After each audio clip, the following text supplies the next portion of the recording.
Hi kids, it is Tuesday, September 29th, and we are going to go over the work from yesterday, part one, in our Rikki-tikki-tavi reading guide. And then we are also going to discuss what you'll be working on today, part two, and what you should be looking for when you're reading, okay? So, part one, which is on this page, so your reading guide, part one's right here, and we see it says setting and characters. So this is the exposition. This is where we learn and the author exposes or shows us the setting and the characters. And so your task was, just like we did in our fiction notes a couple weeks ago, you're looking for clues or hints for when and where the story is taking place. And you might not be as familiar with finding direct quotations. That means you're going to use the author's exact words. This is not plagiarism because that's what I'm asking you to do. I'm asking you to go to the text and find those words specifically, okay? What's more important, or what the task is for this, is that you're finding those clues. That's actually more important than you getting the right answer on when it takes place. I want you to be finding those hints because that's kind of what I'm looking for. And we are going to kind of correct or go over these. And then the bottom part, which is part of your exit ticket for yesterday, are protagonist and antagonist. And I hope we were able to figure out the protagonist of the story. And if you were listening to the recording, it's later on in our recording for yesterday, but I think it's pretty clear who the antagonist, the person or character that opposes the main character, I think it's pretty clear who that is. But let's look at part one, the setting and characters. We'll go over that right now. I'm going to share my screen. We're going to, all right, and we're going to present this. Move Miss Doyle's space. Present. Yay. So, reading guide answers part one. So, these are two examples of clues that you could have used to tell you when the story takes place. That's your first, that's number one, is looking at when. So clue number one, a high summer flood, summer, time of year.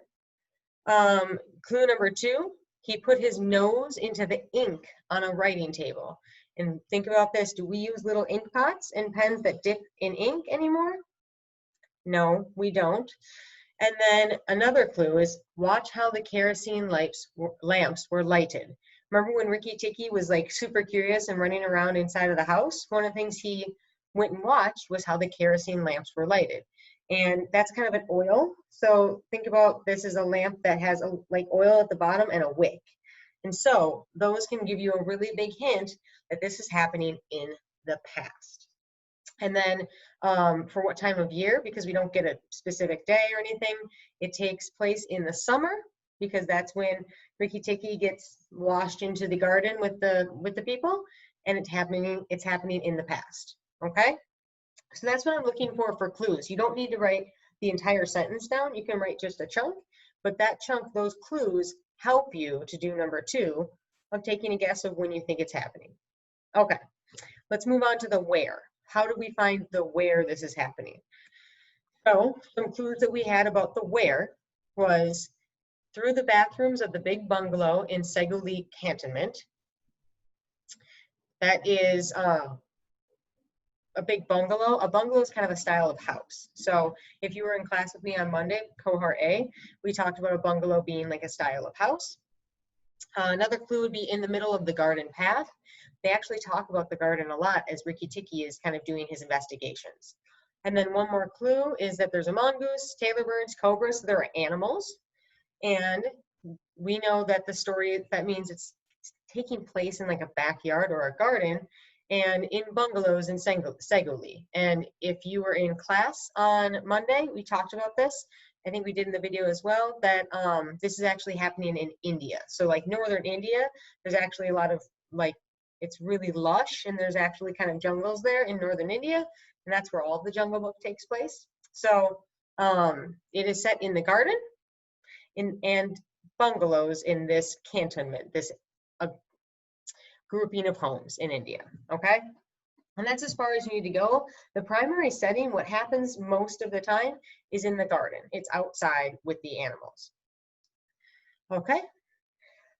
Let's talk about the protagonist and antagonist. Now, we're still on part one. This is the bottom of that page. So who is the protagonist of the story? Who is our main character? Rikki-tikki-tavi is our protagonist. He is our main character.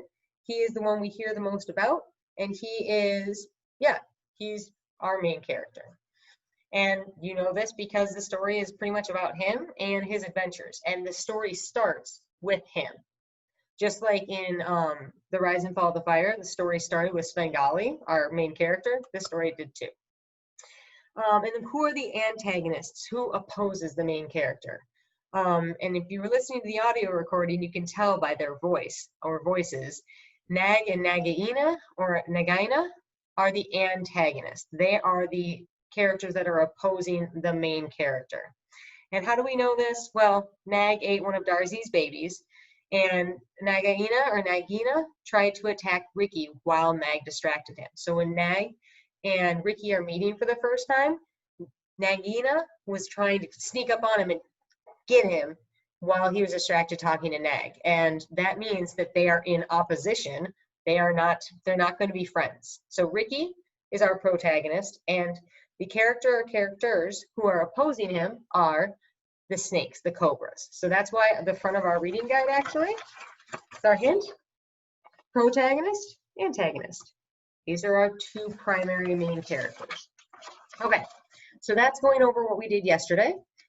For tonight, I'm gonna actually stop share so we can just do my face again.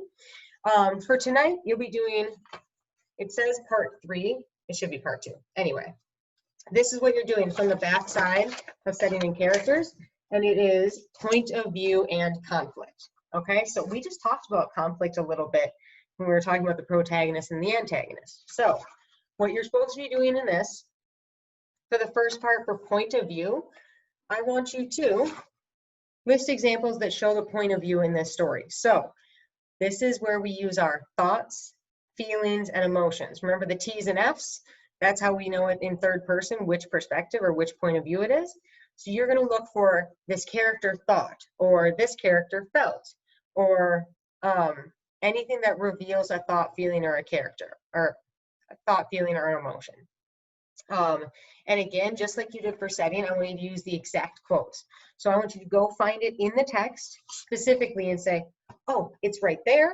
I need to write down those exact words, and that's what I want you to be doing, is finding the exact words in the text.